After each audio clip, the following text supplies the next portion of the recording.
The Bobby O Show.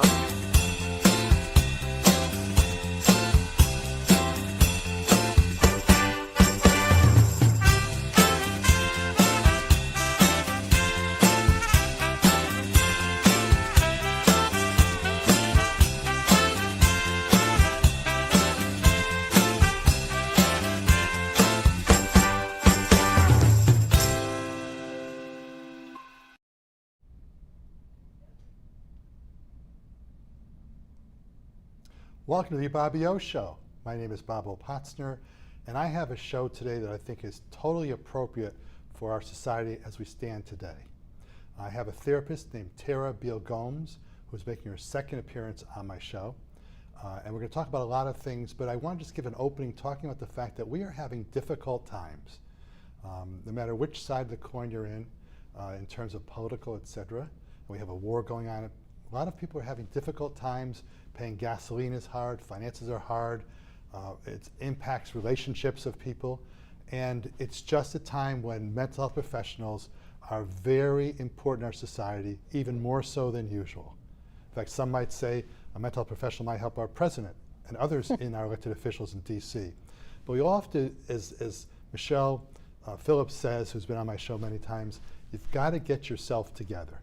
You can't be viable for your family, your friends, your loved ones, etc., your clients, unless you have yourself together. And that's a very important thing, is to get yourself the best Bobby O, the best Tara that you can all be, that you all can be.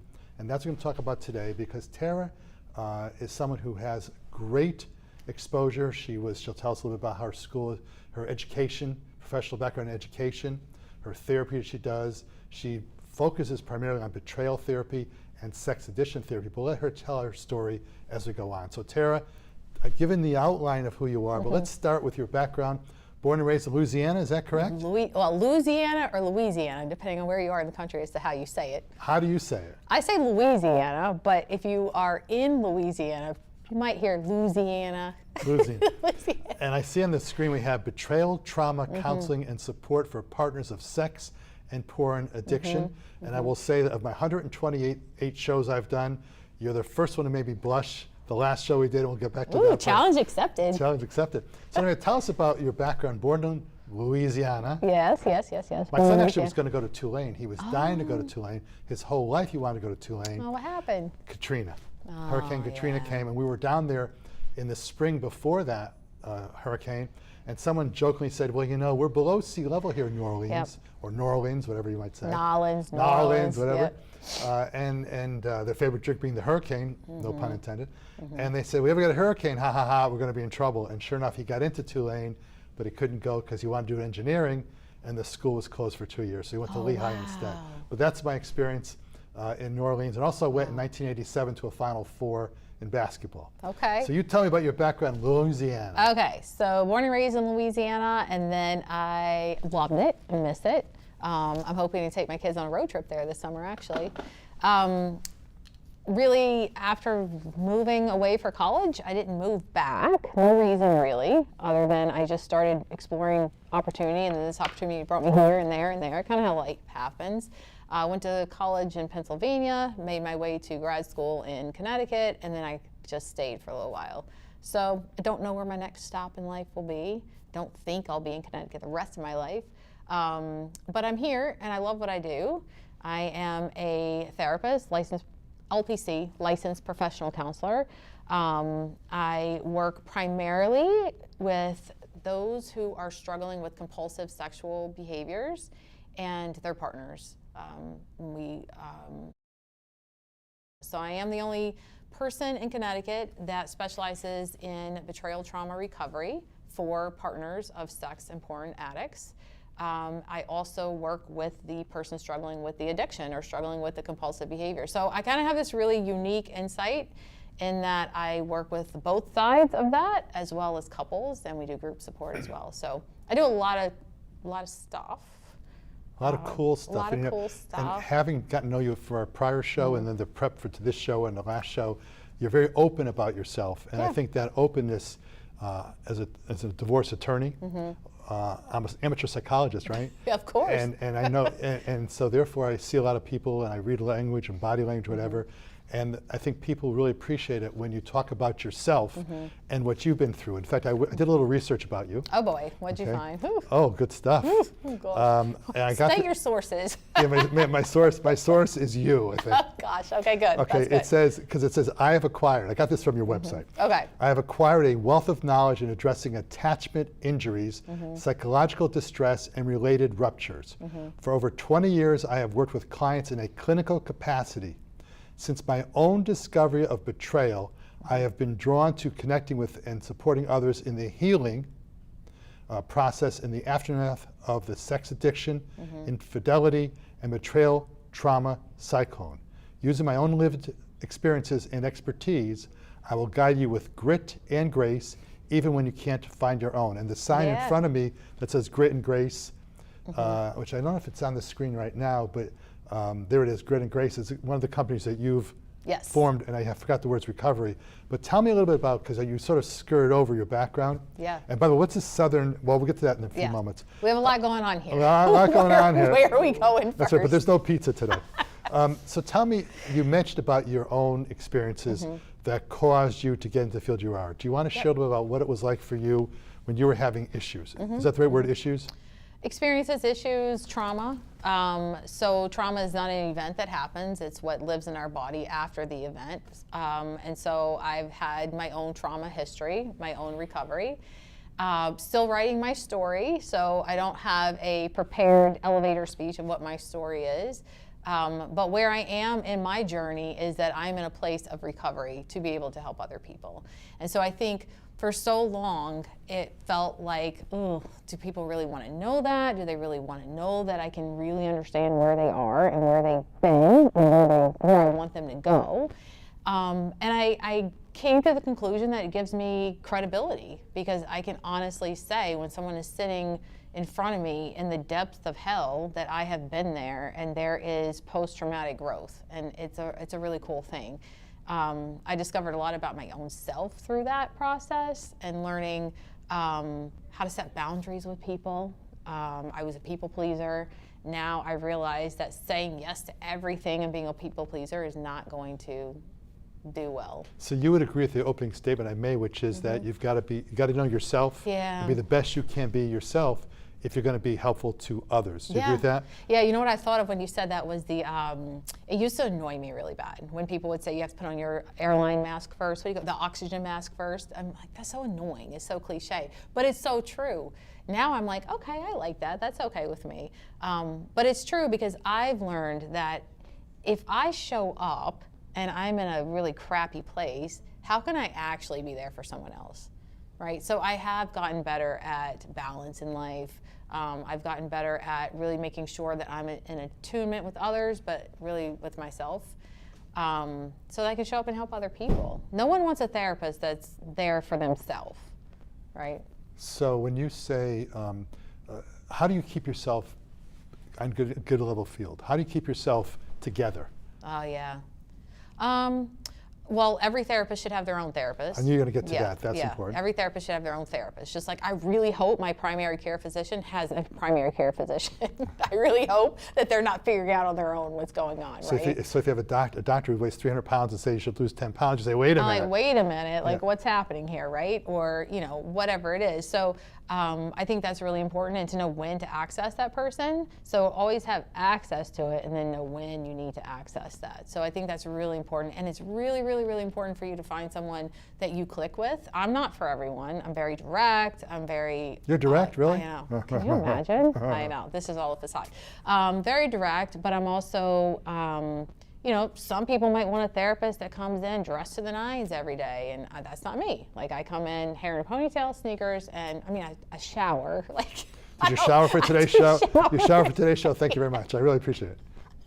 But I think it's really important that you click with the person, that your vibes go well together. So I take care of myself. I like to exercise, make sure I'm going to the doctor, the dentist, eye doctor, all the things everyone should be doing on their own anyway. And finding joy and dopamine in healthy ways. For me, it's being out in nature. That's really very, very crucial and critical to me. And doing volunteer opportunities that mean something to me, not just something that's going to look good on a resume or look good to someone else. It's what does it mean to me? My kids bring me so much joy, and I enjoy spending time with them. So I make sure that I am spending the time with them that's meaningful to them and me. And they come first. They really do. They come before anyone else. How many kids? We have 6. 6 kids. 6 kids So and a you're grandchild. close to the Brady Bunch. Pretty close. Pretty close. The oldest 2 boys are my bonus boys. They came with my husband, so that's really fun. And our oldest made me a grandmother in February, so I'm really excited Mazel about that. tov. I know, thanks. That's I'm so really cool. excited That's so about it. cool. You're Little too bit. young to be a grandma. I know, it's fun though, because I'm like, this is great. I have energy still. I'm good to go. And you have I have 2 grandkids, one who's 4 and one who's 18 months. Okay. And I have another one coming in about 3 months. Congratulations. Thank you, 4 months. And the great thing is, there's no responsibility. I love it. Isn't it great? You have no Oh my accountability. gosh. Oh, it was so fun. We were there for the birth, or a few hours after the birth, and I'm like, just what do you want me to do? You know? On Monday, my 4-year-old grandson was visiting, and it was, if you remember Monday, it was torrential rain, Yes. torrential rainstorm.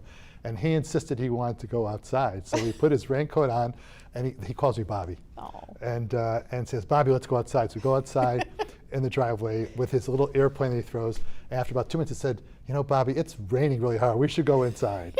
And as a parent, would you have done that? Never. Probably not, never, right? Never. No. You said sort of in your intro that you have recovered. Do you care to share what you recovered from 20 years ago? Yeah, so I... Do you mind my asking that question? No, it's fine, and I'm still writing that story, so I'll briefly kind of give an What does that overview mean, of it. writing that story? Writing that story because I feel like it's a shared truth between me and that person, right? So it's not just my story, it's also a shared story. And so I'm still writing that together so that it's with respect to everyone and deciding what's private and what's not.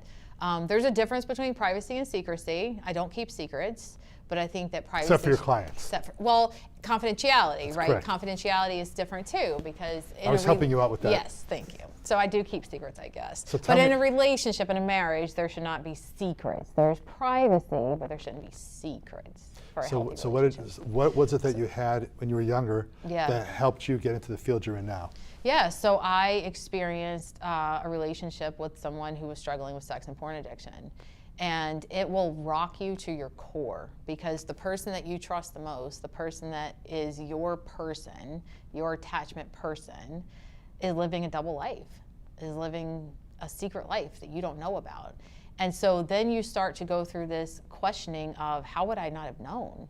And then you're learning that you were gaslit for years, for so long. And then you start to question everything you've ever known. Like, what is reality? What is not? While still very much wanting that person to be your person, right? So just so the audience understands, because you did discuss it the last show, and I was a little surprised at your answer because it's a broader category than I thought it was. When you say sex and porn addiction, first of all, what's sex addiction mean? Yeah, you know what? I'm really excited that our field is moving more towards compulsive sexual behavior disorder. So that's what it will be known as. The World Health Organization calls it that. So in the United States, we have the DSM, which you probably have next to your desk as DSM-5, yes. DSM-5, very impressive. So What does DSM stand for? Diagnostic Statistical Manual. Oh my God, are you going to ask me what all these acronyms mean? Only every other one. Gosh, this is scary. I don't even have my phone to ask ChatGPT. What's ChatGPT? Oh my gosh, which my daughter will like die that I even admitted to using that publicly because it's so bad for our environment. So I try not to use it, honestly. So we're getting back to, what is sex addiction? So it is really it's an intimacy disorder. It's affect dysregulation. It is the inability to form true intimacy with others. It's the inability to regulate your emotions in a way that you are coping with sex and porn and love and lust and relationships that you feel as though you're seeking intimacy, but you're really not. You're actually, it's false intimacy. So replace it with drug, alcohol, cocaine, gambling, shopping. Just take out sex, replace it with that, and the thing you educated me in the last show, and you might want to talk about now, is I thought sex addiction meant people who were overly sexual oriented. Okay, would it mean you have sex X times a day or a Yeah. week, whatever? But you said to me it also could be the other side Yep. of the coin where people don't Yep. or can't or won't. Distinguish the two. So there is a lot of talk in our field about hypersexuality and also not pathologizing someone who has a high sex drive, because there are people who have higher sex drives, and we don't want to pathologize that. We don't want to make that as though there's something wrong with them. It is, what role and function does it play in your life, right? So if it is a secret that you don't want anyone to know about, then let's talk about it. Why is that a secret? Why can't your partner know what you're actually feeling and experiencing and thinking about? Honestly, it is if it controls your life.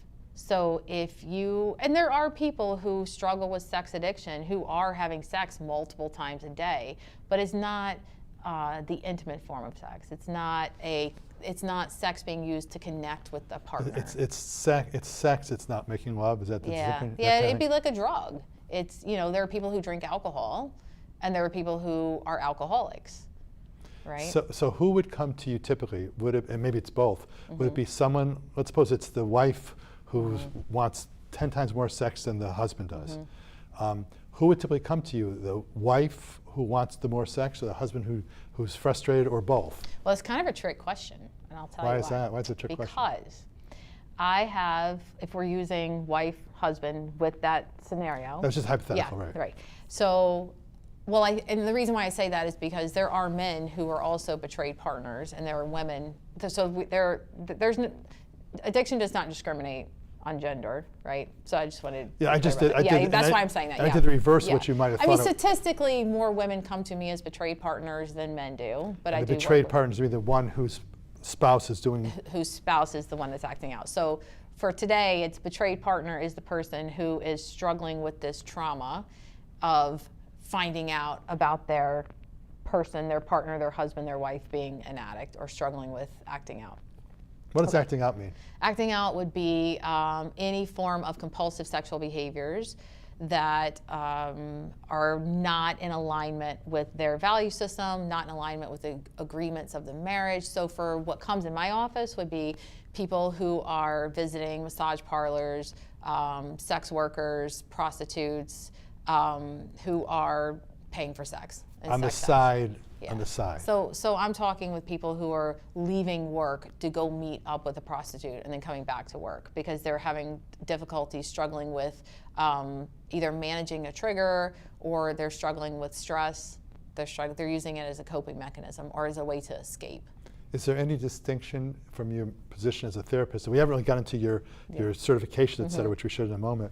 But is there any distinction between the person who does that versus the person who goes to the OTB window, if they still have OTB windows, off-track betting? Do they still have those? I don't know if they have those. But they used to have the off-track betting or whatever it is, or call their bookie, whatever. Is there a distinction between what component parts of a person's insides that might lead to the sexual addiction versus the gambling addiction versus other kinds of addictions, or are they all very discrete differences? Oh, so I think you're asking about like the neurobiology of it. I guess I'm getting to neurobiology. Yes, the neurobiology. Thank you, yes. scientists. Thank you. How many degrees do you have, by the way? A couple degrees, but a lot of certifications. I'm just a geek. I love reading about this stuff. I love studying this stuff. I'm reading like 3 different trauma books right now because it's fascinating how this stuff lives in our body. It's going to answer your question because there is a neurobiological component to it. So their trauma lives in the body, stored in the body. You don't learn affect dysregulation. You don't learn coping mechanisms, coping skills. You have that. You have the family system. We call it family of origin. So you have different attachment styles that happen. So perhaps you develop a more avoidant attachment style or a more insecure or disorganized, chaotic attachment style. Then you might, it's going to lend itself to acting out because you're going to struggle with being able to self-regulate, co-regulate with a partner, and you're going to be looking for something that's readily available. So the manifestation of that internal thing you talked about can be sex or porn or gambling or whatever that might lead to. So do you treat people differently in terms of once you find out what the issue is, the manifestation of their addiction? Is there a difference in what the kind of manifestation they have, what kind of activity they have, or is it all kind of similar? Is it That's all a good question. one good question? I probably should end the show right now. Let's end it on a good one. No, well, so yes, no. I hate answering questions like that. That's yes, okay. no. But I get upset when my clients say yes and no. I'm like, no, choose one. What is it? Yes and no, because so with betrayal, trauma, and addiction like this in a relationship, you can't only treat the person that's struggling with the behavior, right? Because it's a systems thing. It's impacting everybody in the family. It's a crucible. Yeah, it's impacting everyone. I can't tell you how many clients come in, they're like, our kids have no idea. Yes, they do. Yes, they do. They might not understand Kids and know everything. They know everything. And the more you whisper, the better listeners they're going to be. The more you're texting each other from the other room, you better bet they've already looked at the iCloud or they've already looked at the phones to figure out what you're saying, what's going on. And these kids that are growing up in these family systems where there is so much tension in the family, they feel that. They can walk into a room and like scan it and know it and tell you exactly what's happening within seconds. So they know. And if someone in the family is struggling with addiction, any kind of addiction, but if they're struggling with relational stuff like we're talking about, they're not connected to their kids. They might physically be there, and people challenge me on this often. You might physically be in the room, but you're not there. You're thinking of, I gotta hide this. I hope I don't get a notification on my phone. I'm supposed to meet up with this person later. I'm gonna watch this porn later. I'm going to say I'm here, but really I'm here. Your brain is somewhere else. You're not really there and present for the kids. So how does someone find, if someone realizes they have an addiction, I guess that's part of the first question is, you've got to realize you have an addiction, or the other spouse, for example, or boyfriend, girlfriend, for example, or brother, sister, whatever the addiction is, says, you need somebody. How does someone know to come to someone like you? And I guess the first thing you should do is probably tell us about what your degrees are. Okay. Let's get into that and then answer the question. So started my career in school counseling. So I actually have a master's in counselor education, which is good and helpful because I really understand. Very helpful. Yes, because I really do understand. One, it gave me access to hundreds and hundreds and hundreds of families, so I got to learn about a lot of different family systems, but I really do understand the developmental levels of kids and what we need and what they need and how kids communicate and what they don't communicate. It also gave me it gave me so much good access to the way kids learn and how they think and all the good stuff, right? So I started my career in that. Were you a guidance counselor? Or yeah, they call it school counselor now, but guidance counselor. When I was on the Board of Ed for 15 years, and my first experience was when I was like 24 years old. I was on the Shelton Board of Education. I was 9 years and 6 years in Richfield. And in those days, back in late 70s, early 80s, they had a guidance counselor. Yes. Now schools have therapists and counselors and all kinds of different things. But as it relates to you, is having had that experience, for how many years did you do the guidance work? Like 13, 14. So having that experience helped you develop into what you do now, is it right? Yeah, it really helped me also see what I wanted to do. When I first started the career, I'm like, I always wanted to be in private practice, but then when I started working in the school system, I loved it. I didn't leave because I didn't like it anymore and I didn't want to do it. I left because I wanted to go full-time into private practice because I was doing both together and it was a lot. It was a whole lot. What's making me laugh is that, not as laughing with you, is I've been practicing law for 40 years. And I always say, well, someday I'll figure out what I want to do with my life. Yeah, like right? when you grow up. When I grow up, what do you want to do? and we all know that men are less mature than women. I mean, that's I'm already 10 years ahead of you. And will always be. So someone comes to you. Do you go? Is it a therapist refer you to this clients to you, or how does someone get to you? So because I'm the only person in Connecticut doing this work, so I'm APSATS trained. So I'm a certified. What kind of training? It's APSAT. So it's the Association for Partners of People Struggling with Sex Addiction. So I'm right now, and anyone listening to this, we really need more. More what? More APSATS trained clinicians because this is so sad. But I have a list of on my desk of things clients come in telling me that other clinicians have said to them that has caused more damage and more harm. Just yesterday, I had a client say to me, now she has a partner who is incarcerated for production of child pornography, and his lawyer said to her, you know, it looks better if the wives stay with their husbands. So can you wait to divorce him until the process is over, right? Ooh. I'm like, okay. Another one, same scenario, was told by her couples therapist after this discovery, well, people will be people. Eesh. You know, in my yeah. That was just yesterday. If we weren't on TV now, we'd have a different word, right? Yeah, It would be a WTF or I know, something like that. Whoosh, like Yeah. that's all we can But say. you know, Right? it's interesting. I've always believed that a good lawyer, a good professional, but I'll talk about lawyers, but that's what I do, knows what he doesn't know, Yeah. what she doesn't know. And I have therapists who I will call periodically to say, hey, I got this situation. What kind of therapist should I recommend to my client? In my initial consultation with a client, even if they aren't seeing someone for mental health professional activities, I'll say, why don't you go twice to somebody? I can give you some names if you need it. And they'd say, but I don't need it now. I said, but you know what?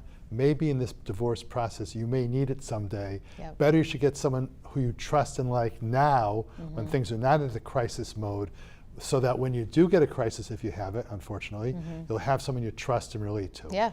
Is that good Yeah. advice, you think? Absolutely. And what tends to happen is, I've started doing some trainings with other clinicians in the state just to like psychoeducation. This exists because there are a lot of people that don't believe that this actually is a thing, that it's a problem, even though 2 to 5% of the population is struggling with sex and porn addiction. 2 to 5%? 2 to 5% of the general population. 300 million people roughly in the United States. That's 15 million people, if my math is correct. Do you have enough time to breathe? Know. It's really sad. So let me ask this question. So someone will come to you referred to by another therapist. Another therapist, so someone would come into, or other lawyers, advocates. I get referrals from that side of the field too, because usually divorce attorneys will say, like, you know, we kind of scan through their, what do you call it, the financial audit, and there's like 60,000 on OnlyFans. Could we talk about what might be going on here? And I'm like, yeah, let's talk, like, let's chat. So I get referrals from other couples therapists who have been working with a couple for a while, and then we call it discovery or D-Day when discoveries are made. So usually other professionals, but I do often get referrals from someone who's just done a Google search or a chat, like a AI search of this is what's happening in my marriage, what do I need to do? When you first meet a client or a potential client, you're looking for certain things I would suspect in the meeting. And by that I mean more like what you want to find out to see whether A, can I help the person? Yep. Because I don't take every divorce case, Nope. for example, or any other kind of case I did, and you probably don't take everybody who comes in. And you want to sort of figure out, you know, what is it that I can do for that person, because you don't want them to waste their money on you Right. if you can't really help. If someone comes in with expectations that if the assets of the marriage are worth $1 million and the person comes in and says, well, I want 1.5 million, wait a minute, that's not going to happen. Yeah. So what do you do in your first consult to try to get information from that person to see whether A, if you can identify what their issue is, if you can identify right away, and B, what it is you're trying to find out to see whether you can have reasonable goals, because every single person, I bet you, who comes to you, there might be different expectations and goals you might have for that person because everyone's different. Yep. Is that a good assumption? Yeah, absolutely. So I offer everyone a discovery call because that gives both of us an opportunity to get to know each other. What's a discovery call? Discovery call is probably what you would call like a consultation. So 15, 20 minutes, just where are you at in your story right now is usually what I'll say. I don't have a script I follow. I can't stand that. I don't like scripts. So, but usually it's where are you at in your story, what's happening for you now, because I am so well connected with resources across the country that if I don't think that this is something that you would benefit most from me, I have someone else that you can work with, right? So we start there. We start where are you at in your story? Are you the person struggling with compulsive behaviors, or are you struggling with betrayal trauma? Have you already worked with someone else and you're feeling stuck? Or are you brand new to this? Are you fresh out of discovery? So I'll have people that will call me and they just found out 3 days ago, and then I'll have people that have known for years and they're just stuck. They don't know what to do. I also find out, are you in a relationship that you want to stay in I never ask, are you leaving? I just ask what the goal of the relationship is. Great question. Right. Great. Goal is so different than objective. Yeah, You yeah. know, Like, what is your goal? There's something called collaborative divorce, which Yes. is 2 lawyers, 2 parties, and you try to work things out amicably in the divorce process. You might get a shared therapist to help you on custody visitation type things, whatever. But the goal is to sort of work things together. And the first meeting for collaborative attorneys, typically we're usually trained. I was trained in that. And there's certain things you do to get trained in collaborative, which is different than a traditional divorce with lawyers fighting, et cetera. And you'll say, ma'am or sir, what is your goal in this process? Not your objective, what is your goal? And the other attorney would have to be collaborative trained as well. And you sit there and you listen to what their goals are, and people often quickly go, I want the house. Well, then that's not necessarily, that's an objective. A goal is, like for example, might be, I'd like to have a divorce process that negatively impacts my children the least. Yes. You know, so the kids don't get messed up in that kind of situation. I'd like to have it so that we don't waste a lot of money fighting over $10 and spending $25 to get the $10. Those are goals. So, like, what kind of what kind of answers do you look for from people who you say what's your goals, and how do you help guide them to reasonable goals?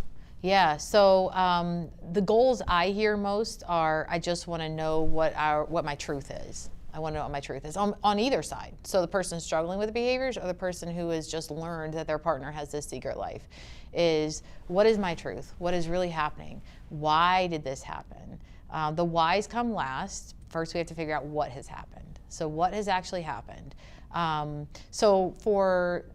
I work through this 3-phase model where it's safety and stabilization first. Safety and stabilization. What's that mean? It just means let's create some emotional safety. Let's create some boundaries around what's happening here, some containment for what's happened. So we're not going on social media and blasting everything, or we are figuring out from each other, what do we need to know about each other that's going to help us figure out our next step.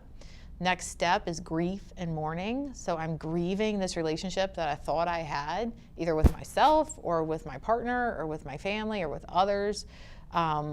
Grief and mourning, people stay there for a while.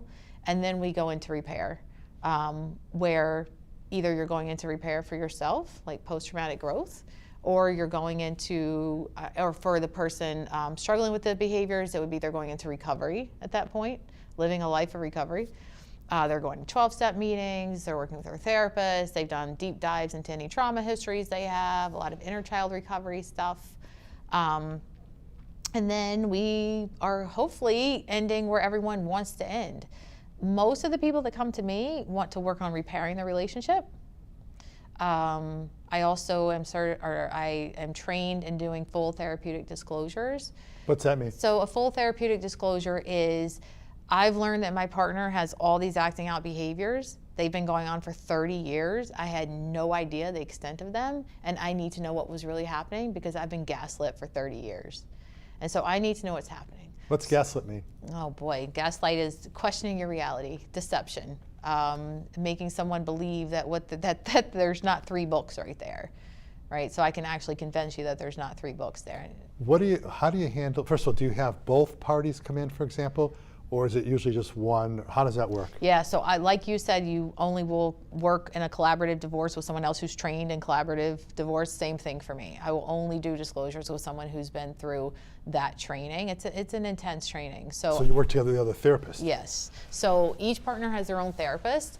The person that betrayed will write out their document, their own sexual history timeline. I didn't realize that. So it's intense. So since you're one of the only sex therapists in the state of Connecticut, how do you find a second therapist to be involved? They're always virtual. Like every other therapeutic disclosure I've done is virtual. So it is, I'm working with the partner, and I'm working with one person, the other person is working virtually with another sex addiction therapist or another betrayal trauma therapist. And then they're on Zoom and the 3 of us are in a room together. So it's always a group of people. Yeah, always. So it's a long process. It takes months of preparation for it, because the person who's been betrayed writes out all their questions. Some people have 50 questions, some people have 300 questions. And so then we go through every single one of those questions of, why do you need to know this? Why, what's it going to do? And then we give that to the other therapist. The document makes sure it answers all those questions. What do you do if the client you have says, I'm here because my husband or wife says, I have a problem, but I don't think I have a problem. Yeah. How do you handle those? Because I'm sure you get people who either don't realize they have an issue, or don't want to realize they have an issue, or want to bullshit you. Yeah, so I won't work with them because I don't want to cause further harm. So if it's a couple that comes in and one person is saying, there's something wrong with me, she's crazy, or he's crazy, then I say, this isn't going to work. The couples therapy is not going to work here. So I need you to work with someone individually for 6 weeks, and then you decide, and then you'll come back. If you'd like for me to communicate with each of your individual therapists during that time, I will, but I can't do further harm. I have a ethical obligation, but also a moral obligation that if at any point couples therapy is doing harm, we're not doing it. If I have the person come to me and saying, she thinks I have a problem, I don't have a problem. Okay, well, let's explore that. That I'll work with individually. I see. But I'm not going to try to convince you have a problem. Are there sometimes you have cases in which there are literally physical, putting mental health aside, literally physical activities? Let's suppose you have one spouse, who doesn't have the ability to get aroused. Okay, do you sometimes refer people to medical people to help them? Tell me how you fathom that, and how do you handle that kind of thing? If someone comes into me, so it's so interesting because people find my website and they see that I work with sex and porn addiction, right? So if they come to me, I already know they're coming to me knowing what I specialize in, what I do. So if they're coming to me and they're saying, I have erectile dysfunction, then I'm going to say, well, why do you think that is? Like, why did you come to me and not your doctor? Well, I watch porn every now and then. Okay. Well, and then we start to explore that. Like, what do you mean every now and then? How often is every now and then? What's happening with that? Are you becoming aroused during that? And I always say, go to your doctor, have that checked out. But I think what happens too often in the sample population I work with, what happens too often is they'll go to a primary care or they'll go to a urologist and they're prescribed medication for erectile dysfunction, and that's not the actual issue. The actual issue is that their body is not responding to being intimate with another person in the way that it does when they are watching pornography. That is like a scientifically proven thing.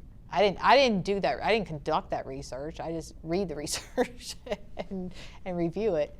Can you distinguish between sex addiction and pornography addiction, and how the two connect, if they do connect? Yeah, that's still so much good talk happening in our field, which is why I think we're really going to be moving more towards what the ICD-11. That's what the world uses. International Classification. Oh gosh, what is the D? International Classification, Diagnosis, something like that. Thank you. I'm sorry. Thank you. We're on version 11. I know that. So ICD-11. You can throw your water at me if you'd like. Yeah, thanks. But it falls under compulsive disorders, yes, compulsive disorders there. So I like that we're going there with it because then it's less confusing. It's whatever behaviors are. Any sexual acting out behaviors would fall under that. But there's really no differentiation. You can struggle with sex addiction and not have a porn addiction, and you can struggle with porn addiction but still fall under the classification of sex addiction. Is there a difference in how you treat someone who has sex versus porn addiction? No, because people are still coming to me with the same pain. So no. Do you get involved in patients or clients who are going to get married, and they're finding that there's some sexual issues or pornographic issues that exist before the marriage? Oh yeah. You get those. Tell me this kind of things that happen and how you get involved and how you try to help. Yeah, I have a few on my caseload right now, like young people that are discovering this within their relationship. Same thing, really.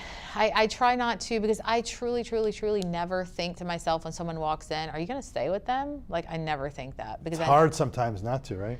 Well, it may have been for me like 20 years ago in the beginning of my career, but now it's not, because I understand how the attachment system works. I understand attachment theory, basic, but I understand how that works, and how when you love someone, you just want to understand what is happening for them, and they're your person. And so it would be if a partner discovered they had diabetes in the relationship, you would say, well, let's learn more about it and figure it out. And that's probably not a great example, but I do work with couples that the ones, they tend to put off the marriage for a little bit until they figure out what's going on. So we're not doing two big things at once. That's the way I think about it, like not two big things at once. But this addiction it does not discriminate based on age. The sex porn Yeah, addiction. and what you said, it was interesting because it always happens before the relationship begins. The average age of exposure to porn was 12. 12? It was. Now it's 9 to 11. And I read recent research that kids are being exposed as early as 5 to 6 through video gaming, through just being on the web, through kids having exposure in public with like airdropping on iPads and things like that. So it's actually decreasing in age in terms of exposure. Now they're thinking that kids are developing addictions in middle school, where before we looked at it as it was exposure at that time. We're going to get into AI in a few minutes because that's where we're leaning to. But if you're a parent, we're jumping around, but these are very interesting topics. Yeah. We're going to have you back on 4 or 5 shows coming up. Sign the contract. That's right. If you're a parent, how do you keep an eye on what your kids are doing so that you can help them understand that that's not right? I mean, how do you tell a 6-year-old kid that, they shouldn't look at those kinds of pictures and things? Yeah. What should parents be doing? Do you help parents in that regard? Yeah, I do. I love having these talks. I actually just helped with a couple of talks at a couple of libraries. We did this screening of this documentary called Screenagers, and it didn't get into pornography. It got into what kids are exposed to and how the brain becomes addicted to this. So great documentary. Anyone listening want to watch that? For parents, I think it's incredibly important to stop shaming kids when they see something, because if a kid is feeling, or just across the board, shame is not going to work. So if you shame a child for anything, when they're just either exploring their own body, or if they are asking you questions, or if they accidentally walk in on you in the bathroom or whatever it is, don't shame them. Don't say, get out of here, you crazy kid. Just say, hey, this is my private area. This is my private space in the house. I'll be with you in a minute. I need you to leave, right? Like, you don't have to freak out on the kid and start screaming because they walked in. I think that I have very open conversations. My kids, obviously, my kids are just like, they roll their eyes. Oh, this is just what mom does. But what I'm learning is that their friends will start asking questions. And I don't answer their friends' questions because I believe in parental boundaries. So I'll say, I need permission from your parents to talk to you and how they want me to talk to you about this.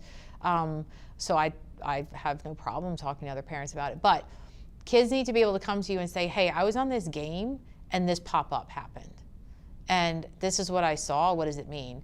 And I do offer information. I do say, we have kids. We have older kids. We have kids of every age in my house. But I'll say, what the sex you're seeing on porn is not healthy sex, and it's not. And there's this whole idea, and I get very charged up about this because there are people not in my field, but there are people in the clinical field who have this idea that there's such thing as ethical porn. Ethical porn. It is being talked about, is being approved of, and I have yet to find any research that shows that pornography can be helpful to a self or in a relationship. Time out. Yes. Tell me what's pornography and what's ethical pornography? Well, I can't explain what ethical pornography is, because the pornography that is available to the general public is aggressive. There's so much research. A wonderful website to go to is Fight the New Drug. They're a nonprofit organization. Fight the New Drug. Fight the New Drug, nonprofit organization. They have all these great statistics on this, and they're not taking things to DC to fight against it. They're just like, here's the information, do what you want to with it. But they go into the statistics of the aggression, the physical aggression, the sexual aggression, the messaging that is sent through porn, the racism that is sent through porn, the exploitation. Porn fuels sex trafficking. I mean, that's what it is. And also, I would presume, and not the expert you are, but it presumes that if people see something in the newspaper, yeah, even adults, if you see it on Facebook, oh, it must be true. Oh, must be true. Must be real. True. So I would think for a young kid, 10, 11, 12, whatever age it's going to be, of course, when my age, it would be probably when you're 18 or 19, but kids now at 10, 11, 12, they may think that something's okay that they see on the internet. Yes. And that's part of the problem. But I think something you mentioned that's really important is parents need to be involved and need to be communicating. Yeah. I used to, when my son was in high school, for example, before he got his license, I would always volunteer, no matter how busy I was, to go pick up after football practice all the kids. And if you just sat in the car and listened, you could hear the three kids in the back. They were scrunched up in their football jerseys and stuff, and uniforms. And if you just listen, you can hear what's going on. And parents, you know, nowadays people have, a lot of people are two-family parents, some working remotely, some not. And if they have this friend or this neighbor pick up and whatever, if you're not there, if you're not involved, you won't hear the signs that make it aware. So I guess you're saying communication and involvement is very important. And and know what you're uncomfortable talking to your kid about and get comfortable with it. I love the car thing. I actually have the no phone zone in the car where I just want them talking to me. And when my kids have friends in the car, I don't have the radio on, or usually for me it's podcasts or audiobooks, so I don't have any of that on. And they talk to me, and I love it. Or they just talk to themselves, They talk to themselves, and I hear, and they know I'm listening, because then they'll say something about it later. And they're saying things so we hear it. They want us to hear it. Sometimes I think they want us to hear it. Sometimes, I won't mention my kids because they'd kill me, but I think sometimes I was alerted to parties that were going to happen so that they knew that I would say you can't go to the party. Yes. I'll tell you a story. When my son was playing football in high school, he was a good student, good kid, and so was my daughter. She didn't play football, she was a ballerina. But I was not going to let him to go to a lot of parties that kids are going to. And one day, I was on the Board of Education, and my son was given permission to go to a certain party. Dad, I'm a senior. And I happened to bump into the DARE officer with my son. And we had a DARE officer, of course, means it's a school police officer, whatever. And he mentioned to my son, saying, well, you going to the party so-and-so's house tonight? And he said, yeah, my dad let me go. And he said, Mr. Potts, your son's not going to that party. And my son was upset, and there were a couple of arrests at that party that night. It happens in every town. It happens there. So if you're not involved and you're not there, I mean, kids are still going to do what kids are going to do, right? Yeah. I'm sure you weren't perfect. I was perfect. I was a perfect I was perfect too. No, and I'm very honest with my kids. Like, these are the mistakes I made. And it was because I wasn't honest in saying where I was going or whatever it is. Just tell me. Just tell me. It's my teenage daughter. I just came back from a 4-day family reunion this week, actually. Yeah, in Atlanta. It was a lot of fun. I wasn't invited. I know. I'm sorry. There was no room in the car. So my daughter brought one of her friends with her, and they want to go to some party this week, or next week, actually. And they both simultaneously looked at me, and they were like, there's no drinking, there's no drugs, there's no this, there's no that. And I said, but what if there is? Like, what if there is? What do you do? What do we do? What is your code word? What are you going to say? What is your excuse? How are you going to get out of it? Know that you're going to call me. Who else are you going to call if I don't, if you get my voicemail? Here's a rule I had. Each of my kids got one free pass. The one free pass rule, which was no matter what the situation is, you can call me and tell me there'll be no punishment, whatever, whatsoever, unless it's really bad. Yep. You know, and you know, I got phone calls from my son, not my daughter. And then, so he said, that's only because Dad, she never she never used it. She never used it. You know, but those are things. But how about just meeting the other parents? I always, like, I'm going to know the parents where my kids are hanging out. I made the phone call, Mrs. So-and-so, who's going to be home at your house tonight? Yes. We always hosted for my kids. We were very much hosting the parties because kids and some parents and some kids knew that if they were at my house, now I'm sure they still did things. I know where you're going. Yeah. But Mr. O won't let us drink, and so therefore, in fact, I think I hosted for one of my kids the post prom or post whatever it was, and so didn't show up. And I said to my daughter, "Where's so and so?" Dad, he was afraid to come here. Yeah. And that was a good thing, you know, and the parents liked, although, you know, one time we had a party for my daughter, and we have a room called the Duke Room, which is of course. The Duke Room, of course, was the Duke basketball game. I mean, obviously. But they had a party there, and one of my kids said, Dad, you cannot come to the Duke Room. I said, here's the compromise. I come every half an hour. Yeah. So all of a sudden, like about 10 o'clock, my daughter comes out and says, Dad, I'm going to bed now. And so she said, if you want to go upstairs, it's okay now. And I went upstairs, and there was this food fight going on. Oh, and man. it was a man, you know, they almost got into the basketball, the football stuff there, or basketball stuff. And I said, party's over. Yeah, done. And I said, I'm not going to talk to your parents unless some parent makes a comment. And one parent said to me, well, you were mean to my kid because you accused him of, or her of in the fight. I said, hey, Sally, whatever the kid's name was, come downstairs. And the kid was drenched in cake. Yeah, no, I observed. I didn't accuse, I observed, right? We have 5 minutes left, and we have not gotten into the topic that I want to get into, which is AI. AI. Tell me about the impact of AI, which I know you've written about and you've talked about a lot. Get into the AI and how AI impacts, in your opinion, pornography, addiction. Oh my Run with goodness. it, my friend. So lots of stuff to cover there. We could probably have 5 shows on that. So I think the latest topic under AI that, or 2, I can't make it with just one.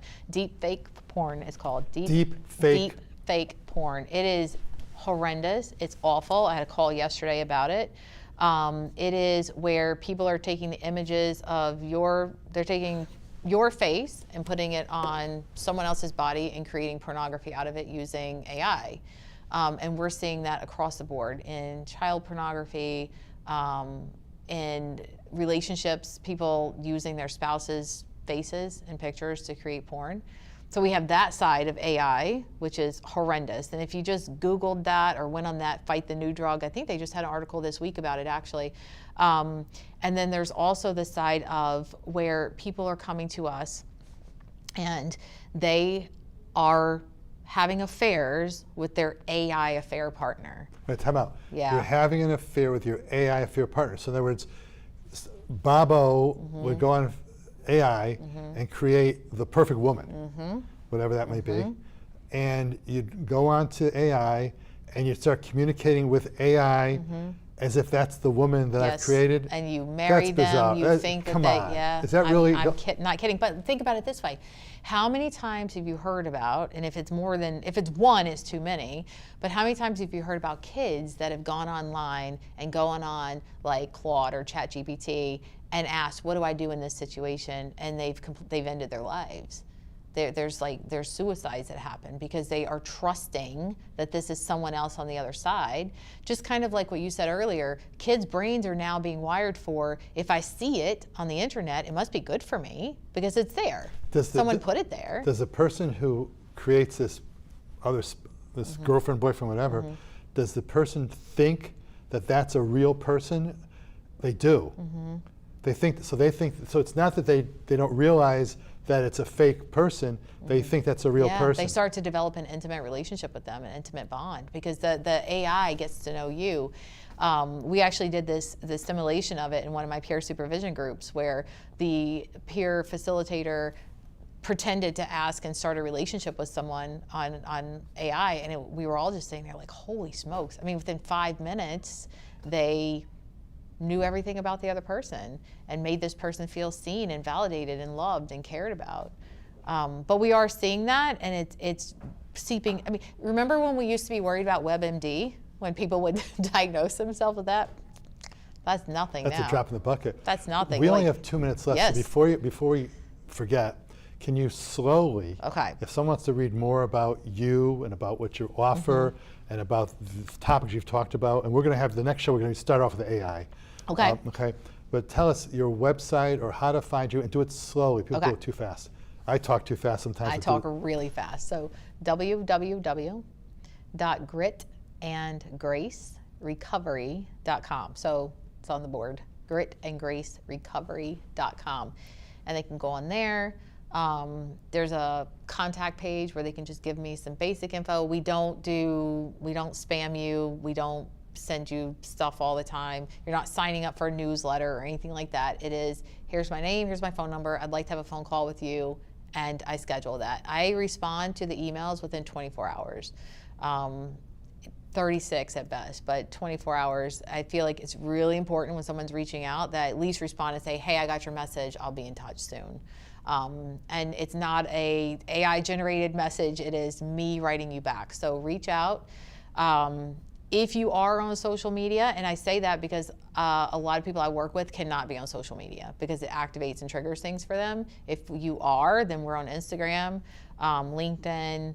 But really, if you just give us an email, go through the website, I'll get in touch with you. You know, it's interesting because before the show, over the last couple of days, I went onto your website and I just went to the very first page of it, and I got all this material, of which I got to about 2% of so far because of the dialogue. But there's a ton of material on there. Yeah. And I think it'd be a good idea for parents to go on your site to see what they should be watching for your kids. And I would love to do talks. Like if PTOs would want to have me in to do talks about how to talk to your kid about these difficult conversations, I would love to be available to do that. Maybe we could do that together. Yeah. You know, I told the PTA in my town that the kids should know and the parents should know what the disciplinary rules are. Yeah.